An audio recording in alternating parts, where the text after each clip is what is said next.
glute activation is not necessary. An Instagram fitness influencer's feed is not representative of how they got from A to B. Instagram's a crock of shit.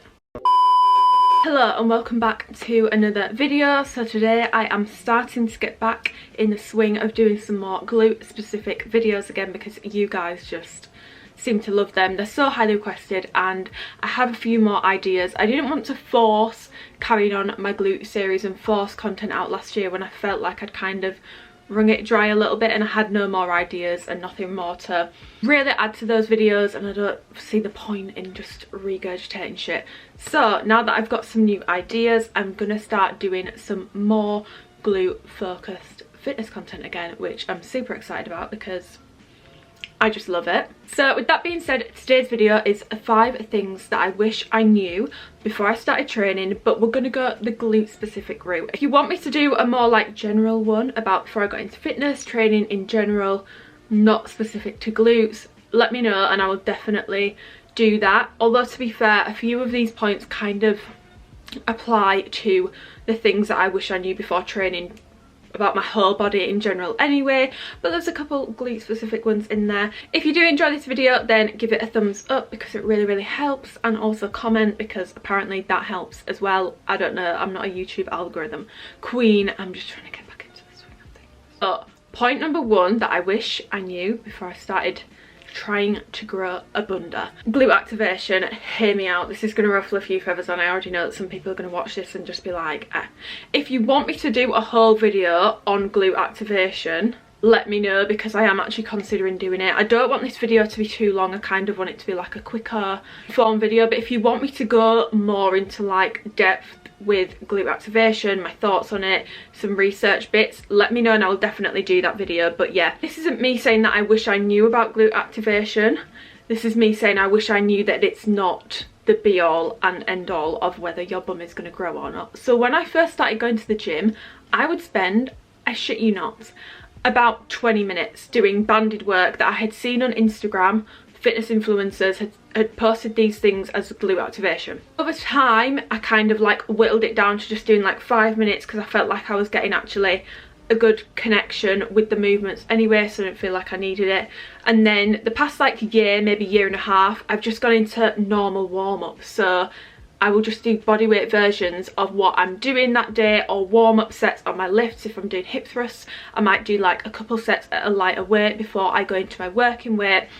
And more of just a standard warm-ups. I might do like some bodyweight lunges, bit of mobility work, all that sort of stuff, but I have not done banded glute activation work in 1.5 years and my bum has still continued to grow. But looking back at the start, when I used to feel like I needed to do this glute activation work, my form was actually pretty poor. My form wasn't quite right, which is why I felt like I needed to do these activation exercises to wake up my glutes to get them to work. That wasn't the case. It was just a case of over time my form improved, and by the time that my form had improved, I don't feel the need to be activating my glutes anymore. If your form good and you are tweaking your form to make it more glute dominant, so say a hip thrust, if you've got all your form points on point, and there is no one perfect way to do an exercise, by the way, it's highly individual, and also it's going to depend on what muscles you're going to want to be using. There's general guidelines you can go by, but it is an individual thing. Form is going to depend on your body, the way that your limbs are set up, your anatomy, all that sort of stuff. So yeah, but the chances are if you are doing a glute dominant move and you are executing it properly, your glutes are going to be working. They're going to be working. It doesn't matter if you've woken them up before or not. I just wish that I knew that glute activation is not the must that it is promoted as on Instagram. This is not me saying do not do glute activation, it's bad for you.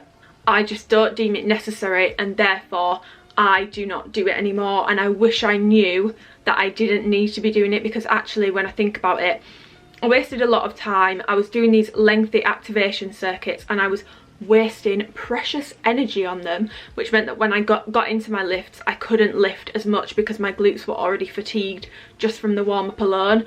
Now I'm hip thrusting like pretty much 3 times my body weight and I'm a lot stronger in my lifts and I've seen better results, and I haven't been doing glute activation. So If you really like doing glute activation and you enjoy it and it's part of your session that you really love and look forward to, knock yourself out. I'm not saying do not do it, it's really bad for you, like I just said. That's not what I'm saying here. I'm just saying that the number one thing I wish I knew before I started trying to grow a bunda is that glute activation is not necessary, and these 20-minute circuits that were floating around at the time, also not necessary. You can just do a normal warm-up and your bunda will still grow. But point number 2 is rest. Rest. When I first started going to the gym and I was trying to build and all that sort of stuff, I was trying to train my glutes like 4 times a week.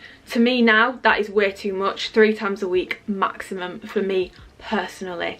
But I was not leaving adequate rest between my sessions. Say if I didn't manage to get to the gym until Wednesday that week, I would train legs back to back, when really what the better thing to have done in hindsight would have been to just say, I'm going to take the L on that, I've missed a couple of sessions, and I'm going to make sure I'm leaving at least 48 hours between my glute sessions. At the end of the day, your muscles, and this goes for any muscle group, are not growing when you are crushing yourself in the gym.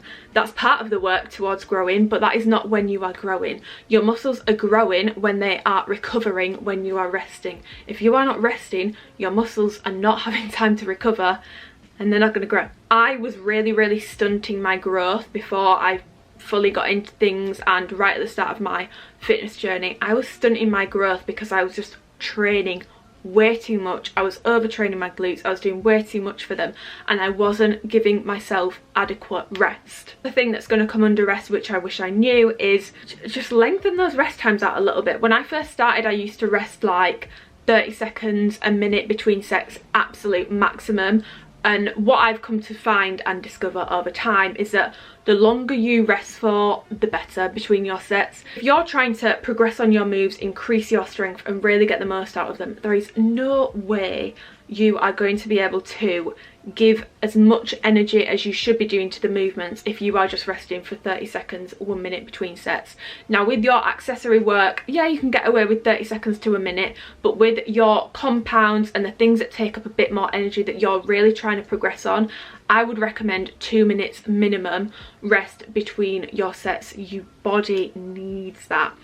You need that, and you will find when you start increasing that rest time that you feel so much fresher going into your next set. Your form's better, the quality of your reps are therefore better, you're able to lift more, you're able to get more reps. From myself and training clients, you know, I've taken them from like just getting into the gym to being a bit more advanced. It takes people a little bit of time to get used to not chasing the sweat and the, oh, I want to really knacker myself, like short rest times, I want to be super sweaty. You don't need that when you're trying to grow muscle. If you enjoy those kind of sessions, that's fine, knock yourself out, there's nothing wrong with it, but you don't need to be doing that when you're trying to grow muscle. You need to be giving yourself adequate rest between your sessions and adequate rest between your sets. Number 3, and you have heard this to death by now if you're into fitness, progressive overload. You must be following a consistent program.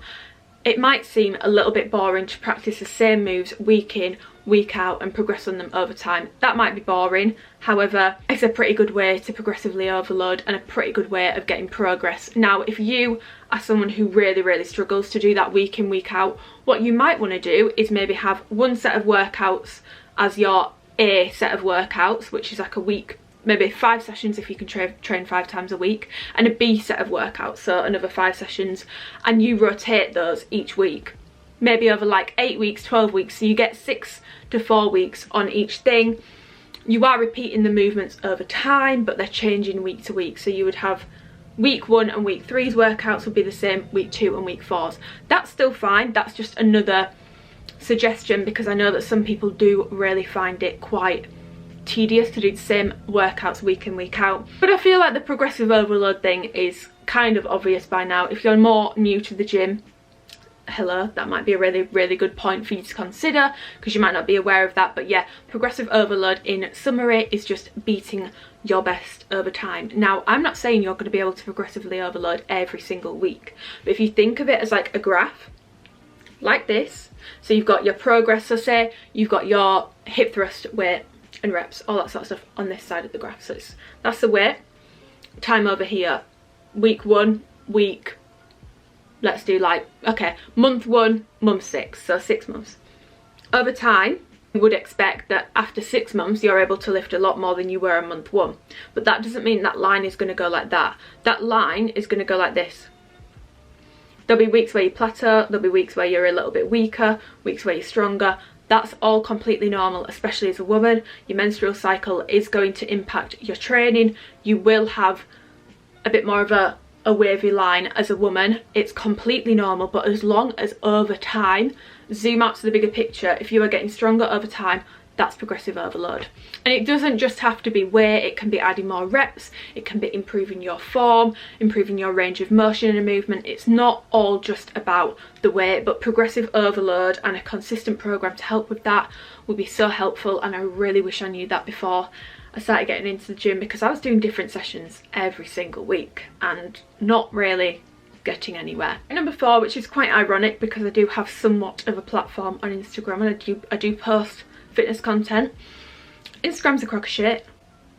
Your favourite fitness influencers, and I'm not saying it's all of them because it's not, and I feel like now it's a lot better than it was when I first started going to the gym, but it's definitely still going around a little bit. Workouts, what you need to understand and what I didn't understand is that on Instagram, doing things a bit differently, trying new fun things that look a bit fun does well. Your followers might not want to see the same basic staple compound movements and workouts every single week, week in, week out. They might want something a bit different, and so there is a pressure on influencers to put up some different workouts. There might be some wacky things, all that sort of stuff. An Instagram fitness influencers feed is not representative of how they got from A to B. These people who have made significant progress, grown their glutes from nothing to something, whether it's a huge transformation or a smaller one, because obviously genetics and things, which I'll get onto in a second, are going to impact that. They have not got that from doing the random workouts that they are posting on Instagram. You need to take those with a pinch of salt. They are for inspiration. It doesn't mean that they have done those workouts, and some of the workouts are horrendous, and they would have never been a workout that that person has actually done to get their progress. Like, I don't see it much anymore, but when I first started going to the gym, there was a lot of people doing Stairmaster workouts and labelling them as glute growth. That's not going to do anything. Doing kickbacks against the air, no resistance there, is not going to do anything for your glute growth.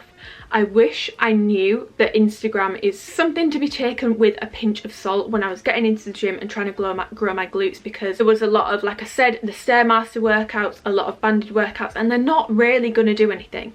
They're not going to do anything. They're not going to elicit significant growth. It's going to be the boring stuff, like I've just spoken about with the progressive overload. It's going to be the really boring shit that's going to get you the most progress. Now, having said that, it's very important that you enjoy what you do, which is why I've just given you like a different option of like the week A workouts and the week B workouts. It's important that you enjoy what you do. It's also important that it makes sense towards your goals, and you need to strike the balance with that. And a lot of the workouts that are posted on Instagram are just a bit of fun, and they're not actually going to do much for your progress. I wish I knew that, because there's so many workouts that I tried. I spent so much time on the Stairmaster. I did these like weird HIIT workouts, which were apparently for glute growth. They weren't. And I did some downright dangerous exercises because I'd seen them on Instagram and I wanted to try them out.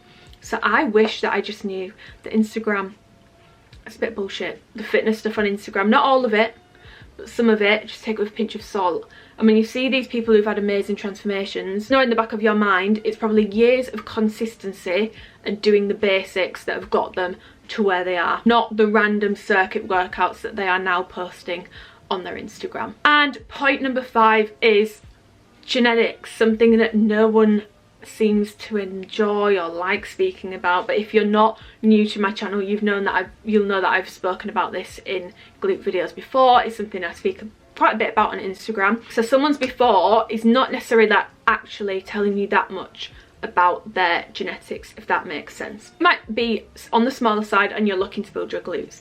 You look at a before and after, and on the before the person has like no bum, and then they've gone to like Tammy Hembro level of bunda, like they've really grown it. There's a difference between someone's before picture and their genetic potential when they actually start training, and you can't tell that from a before picture. So never look at someone's before and after and think, oh, I've got a similar body to them and therefore I can achieve their results, because it doesn't quite work like that. And that's not to put you off trying, that's just to manage your expectations and not have you in a position where you're getting so frustrated 1 year in, 2 years in, 6 months in, thinking, why have I not achieved that level of progress that they had in this space of time.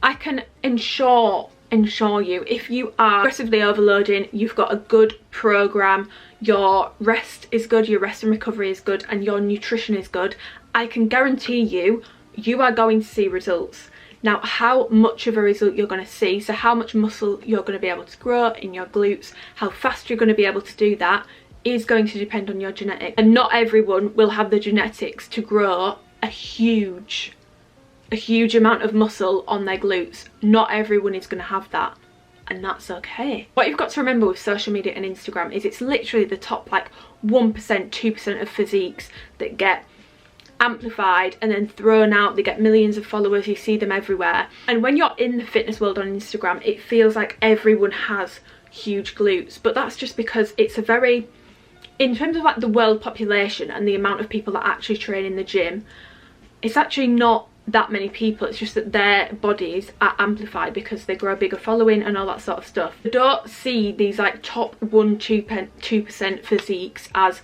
the norm and compare yourselves to them. Now, it kind of goes away from genetics, but what you've also got to remember is there's a lot of pressure on people who have built up their platforms on looking a certain way, and there's some fitness influencers who I'm not going to name because I don't think it's fair, you know, it is what it is, everyone can do with their body as they please, but there's some fitness influencers who have had things like BBLs and enhancements to their bum, surgical enhancements, to enhance their results, and you would not necessarily be able to tell or know that. You would think that that's coming from training. The main point here is genetics, yes, but also I just wish I knew not to compare myself to someone on the internet. Like, it makes no sense. When I first started going to the gym, I really used to compare myself to super short girls like 5 foot and be like, why don't my legs look like that? Why can't I get like really like thick legs? And don't get me wrong, my legs have come a long way, but I have long thighs. So for me to have really like thick legs takes me a lot more work than it would someone shorter who has like a shorter quad. My quads are quite long, they're quite stretched out, so when I build muscle, it doesn't go quite as wide on there. That's my genetics and I have to accept that. Can I build on it? Can I grow my legs? Yes, and I have. But I'm never going to look like someone that's 5 foot. I'm 5'6". I've got an extra 6 inches. I've got a very different setup with my body, and that's fine. I'm okay with that. You have to accept that you can work with what you've got and you can build on what you've got, but you cannot change your genetics. And there is no point in sitting and antagonizing and comparing yourself to someone online, because you are not them and they're not you. And if you are just training to look like someone else, one, you're not going to stick at it for a long time, I can guarantee you that, because it's an extrinsic motivation and it will die out pretty quick. It's never going to happen. You're never going to look like someone else. I don't know who needs to hear that, but you're never going to look like someone else. You could eat the same, you could train the same, you could do everything the exact same. You're never going to get the exact same results as someone else, because we're all individual, and that's a good thing. How boring would it be if we all looked the same, we were all able to get the same results? Like, I think it's like, I train so many women now and everyone's completely different. Everyone gets a completely different result, everyone's bodies are different, and I think that's incredible. We're all different, and that's kind of part of being human. I mean, it's going to be a very boring world if we all end up looking the same. So yeah, those are 5 things that I wish I knew before I started trying to grow a bunda. If you found this video useful, then give it a thumbs up and let me know what other kind of videos you want. If you do want that more in-depth video on glute activation, let me know and I will definitely do it for you. But yeah, other than that, if you are new here, subscribe if you want to and you haven't already. Leave a comment below if you have anything to say. We can have a chat, I'll be responding to them. And yeah, follow me on Instagram if you're not already, because I'm super active on there. But yeah, I think that's it for this video. Thanks for watching and goodbye.